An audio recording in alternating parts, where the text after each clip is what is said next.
Hey, hey, hey! Bienvenue sur notre chaîne Goûter! Aujourd'hui, on se retrouve pour une nouvelle vidéo sur notre chaîne. Vu que c'est la Saint-Valentin, nous allons vous parler de l'amour avec un grand A. Peace and love! Ok, on va commencer par quelque chose de simple. Première question.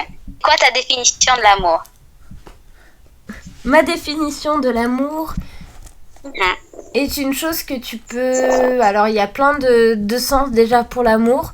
Il y a l'amour que les parents donnent à un enfant, l'amour qu'on peut donner à une autre personne du sexe opposé ou même du même sexe. L'amour entre amis. Alors oui, comme je disais, l'amour amical ou l'amour fraternel entre une frère, un sœur, voilà, en tout cas dans la famille.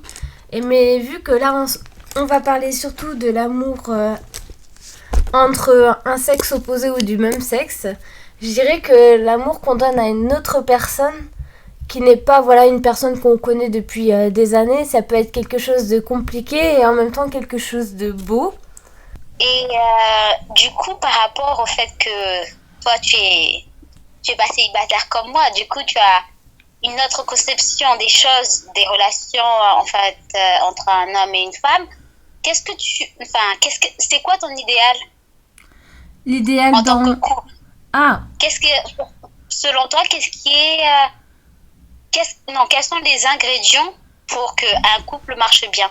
alors pour qu'un couple fonctionne, en tout cas pour ma part, c'est qu'il faut que les deux soient sincères, respectueux envers l'autre, qu'ils aient aussi des principes et des valeurs, qu'ils aient aussi, les mêmes objectifs.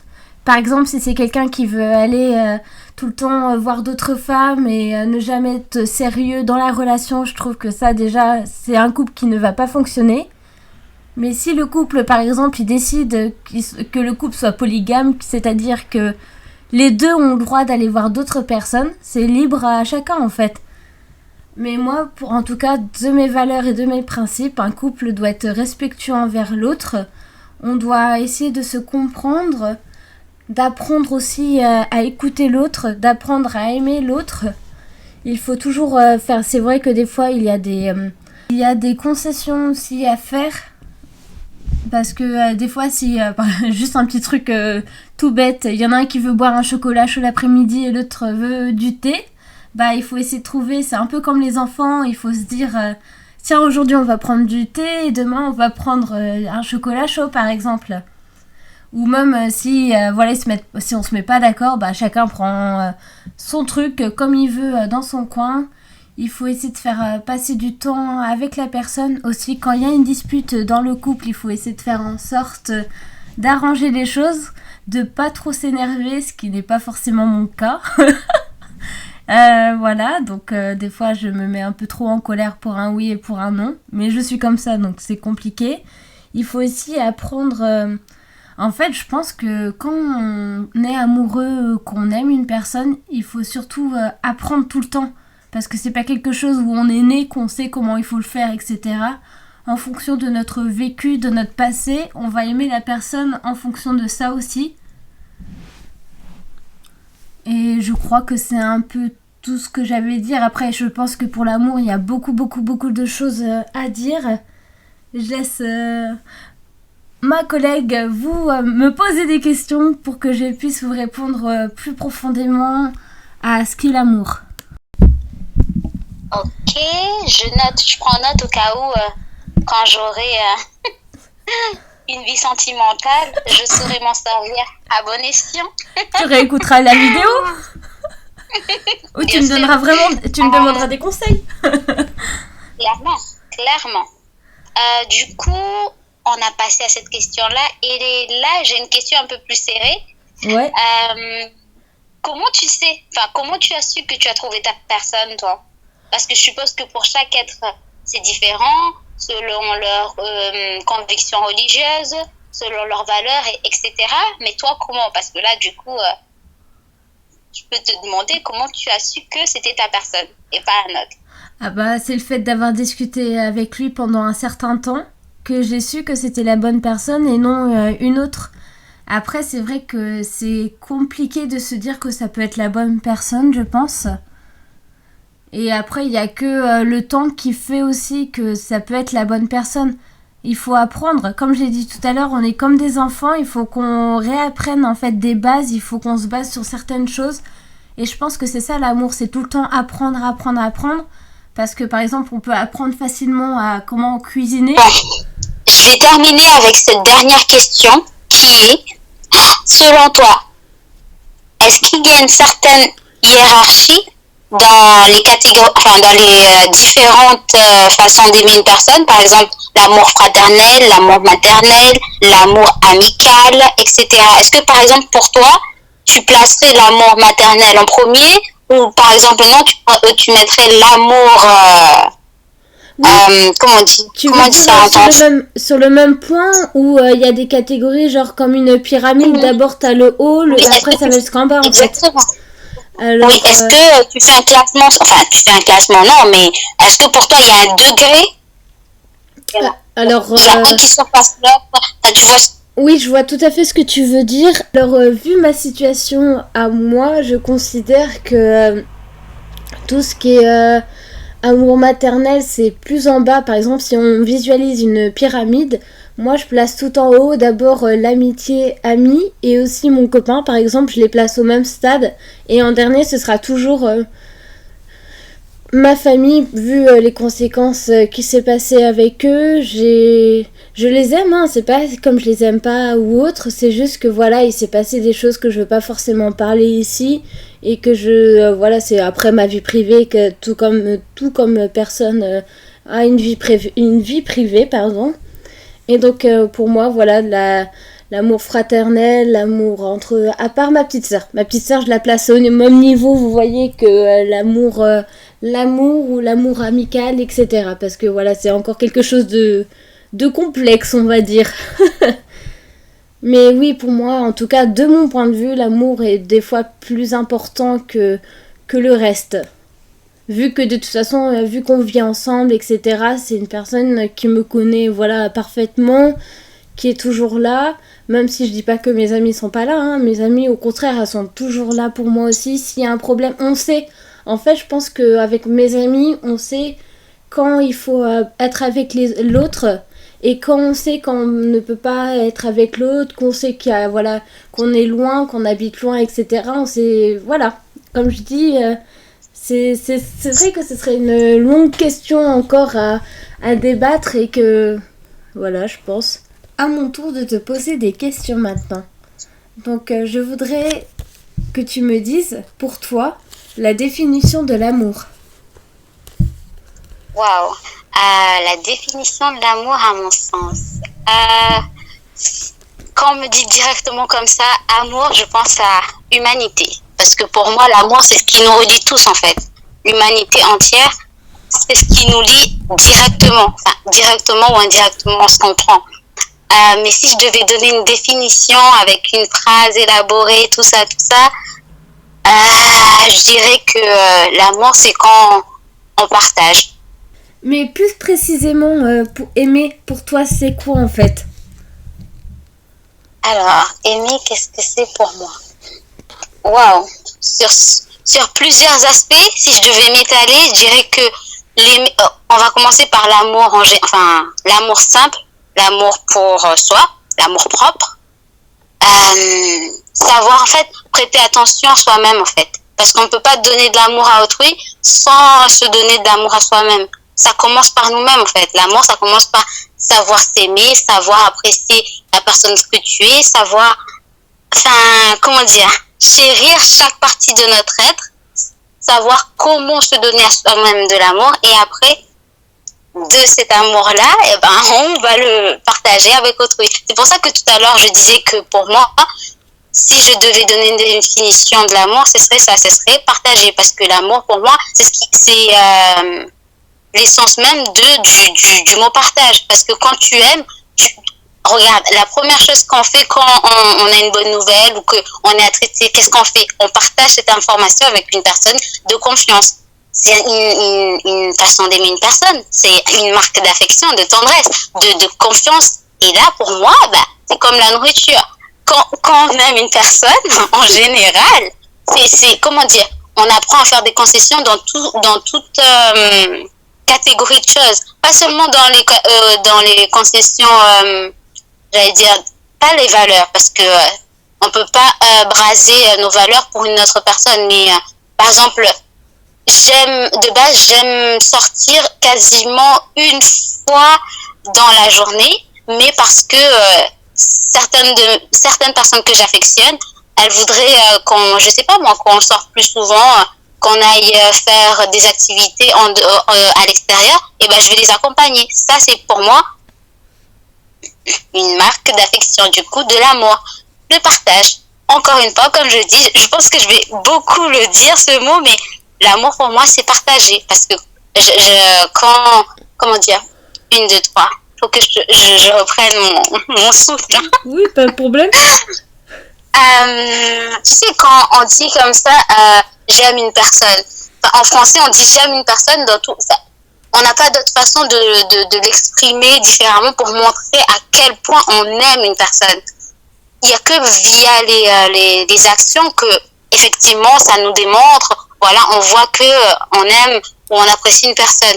Mais par exemple, en espagnol, pour dire on apprécie une personne, qu'on l'aime, il y a deux façons. Parce que il y a une façon pour dire comme ça, j'apprécie une personne, c'est-à-dire apprécier une personne, c'est bien, mais c'est pas au même niveau que aimer une personne. Et en espagnol, on fait la distinction parce que on dit te quiero pour dire j'apprécie, je t'aime bien, mais quand tu dis à une personne te amo, c'est pas seulement je t'apprécie bien. Là, c'est pas ça. Là, on sort vraiment je t'aime, je suis fou de toi, Un peu comme tu voudrais dire aussi comme l'anglais, par exemple, on dit I like et I love you, par exemple. Exactement. En anglais, on pourrait dire plus I like you pour dire juste oui, je t'apprécie, je t'aime bien. Alors que si tu dis I love you, le love a une vraie signification. Je dis pas qu'en français qu'on minimise, mais c'est moins accentué, tu vois. On a moins oui, parce que c'est vrai que je vois ce que tu veux dire, parce que genre j'aime, on peut dire j'aime manger, j'aime si, mais en même temps tu peux dire je t'aime, c'est un peu le même mot en fait. Exactement. Okay. Parce que tu vois, quand je dis je t'aime, je peux le dire pour dire je t'aime bien. C'est juste uniquement quand on prononce le bien qu'on comprend que c'est pas le je t'aime profondément, tu vois. Mais si tu ne rajoutes pas le bien, ça pourrait porter à confusion. Alors que en anglais ou en espagnol, il y a l'amplification en fait. Il y a un mot significatif pour dire effectivement je ne t'aime pas seulement comme ça, je ne t'apprécie pas seulement, je t'aime, je t'aime profondément.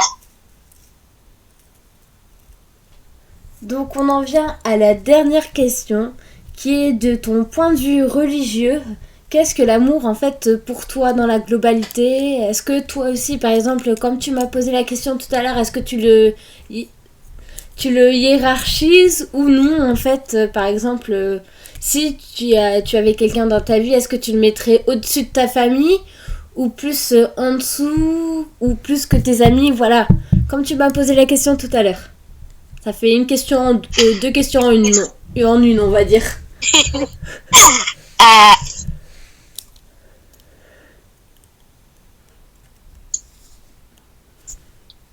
Alors, cette question, elle est vraiment... je l'aime beaucoup. Posons le thé. Wow. Thé, le thé à la menthe ou le thé?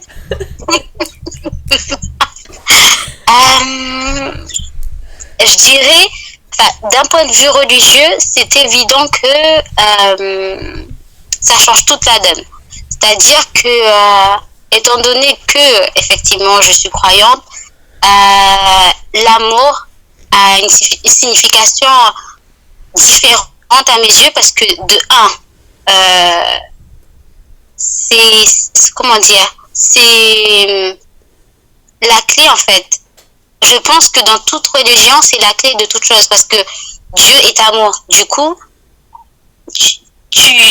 comment dire, tout découle de là en fait. Toutes nos relations humaines elle découle de là, parce que la relation qu'on a avec Dieu, c'est-à-dire l'amour qu'on porte à Dieu, définit notre relation avec les êtres humains. C'est-à-dire, je vais donner un exemple simple, hein, pour pas aller trop dans des aspects trop compliqués. Ma relation avec Dieu, par exemple, la façon dont je le considère, la façon dont je le vois, a une signification, comment dire, a une répercussion sur ma relation avec les êtres humains. Parce que comment je vois Dieu, comment je le considère, etc., définit si par exemple aujourd'hui, là je parle en tant que croyante, hein, pas seulement en tant que simple mortelle, hein. Mais c'est-à-dire, comme je sais que Dieu aime, il nous aime et il aime l'amour. Je peux pas me comporter avec ces créatures d'une façon malhonnête. Je peux pas être, comment dire, ne pas être fraternelle encore. Une façon d'aimer, une autre façon d'aimer. Du coup, l'amour là, de l'aspect religieuse, bah je dirais c'est l'essence même en fait. C'est pour moi en tout cas, c'est le point de départ de toute relation, parce que ça définit comment je suis avec moi-même, avec ma famille, avec mes amis, et comment dire, sans ça en fait, il y a même pas de commencement, parce que sans amour, je vais nulle part. Comme je viens de te dire, nous, en tout cas dans ma croyance à moi, Dieu est amour. Du coup, si déjà ça c'est un problème pour moi, c'est-à-dire si je ne diffuse pas de l'amour, il y a un problème dans ma foi. Du coup, pour moi, c'est pas qu'il y a une hiérarchie, mais si je devais classer, bien sûr, bah il y a l'adoration envers Dieu, l'amour pour ma famille et l'amour fraternel, je veux dire humain, dans un sens général, j'englobe tout le monde, tu vois, mais bien sûr avec des personnes spécifiques, c'est-à-dire la façon dont je vais me comporter avec toi, ce sera pas la même que je vais me comporter, je vais pas, je vais pas me comporter de la même façon avec toi que quand je me comporte avec ma grande sœur, mon frère, parce que on a on a notre propre relation, tu vois. Oui. Mais si je dois te comparer à une autre amie, là ce serait différent. Ça dépendrait. Si par exemple elle et moi, je sais pas, je pense pas que je différencierais, parce que j'ai une grande affection avec toi, on a une très bonne relation, une très longue relation amicale. Du coup, bien sûr, ça fera une différence avec l'autre personne, mais en soi, c'est pas parce que je l'affectionne d'une façon différente que ça veut dire qu'elle est moindre. Non, c'est juste que si je devais classer, elle arriverait après toi, oui. Ça va, mes chevilles vont me gonfler là ce soir. Si je dois aller à l'hôpital, ce sera à cause de toi. Mais non, mais en fait, je sais pas si j'ai été claire dans ma réponse ou j'ai été en fait, c'est normal. En vrai, c'est normal ce que tu viens de dire, le fait de dire, on va dire, classer les gens en fonction de comment tu vas te comporter avec une personne ou une autre. C'est tout à fait normal en fait. Parce qu'il y a un degré, on va dire, d'amour qui est complètement différent, et comment on va considérer la personne, si on la considère plus comme une personne très proche ou moins proche de nous, en fait. Mais de toute façon, dans tous les cas, c'est peu importe la personne que j'ai en face de moi, le principe est toujours le même. Hein. Il faut toujours propager de l'amour. Toujours, même si la personne en face de nous n'est pas forcément des plus aimables ou quoi que ce soit, ça n'empêche pas que nous, on se doit de propager l'amour. Qui sait que peut-être via cette bonne action, ce bon comportement, et ben cette personne va changer, elle va se dire, elle va se rendre compte, mais pourquoi je réagis comme ça alors que cette personne-là, moi je la traite de façon assez stricte, assez, cassante, blessante. Et elle me répond avec un sourire, elle est aimable, amicale, chaleureuse. fois, ça pourrait une, deux, trois, faire réfléchir à autrui et la faire changer au mieux. Voilà, voilà. Je vais conclure en disant juste que, comment dire, l'un ne va pas sans l'autre, tu vois. C'est-à-dire que l'amour que je transmets aux autres, c'est dû à ce que ma religion m'inculque, tu vois. Donc je pense que il y a pas, c'est pas vraiment une hiérarchie, c'est juste un découlement de ce que non, je pense que c'est un découlement, oui, de mes croyances en fait. C'est juste ça. C'est la conclusion, c'est le résultat de ce que je crois. Voilà la fin de la vidéo. J'espère que cette vidéo aussi vous a vraiment plu, que ce nouveau concept qu'on pose des questions, que l'autre réponde et après inversement vous a plu. N'hésitez pas aussi à mettre dans les commentaires soit ce que vous avez vécu en amour ou un avis ou en fait ce que vous voulez. On vous y répondra avec plaisir. Et comme d'habitude, n'oubliez pas de vous abonner à la chaîne, d'aimer et de mettre, comme je vous ai dit, un petit commentaire et de partager la vidéo à vos amis si ça vous a plu ou à votre chérie vu que c'est le jour de la Saint-Valentin. Hey, let's enjoy it.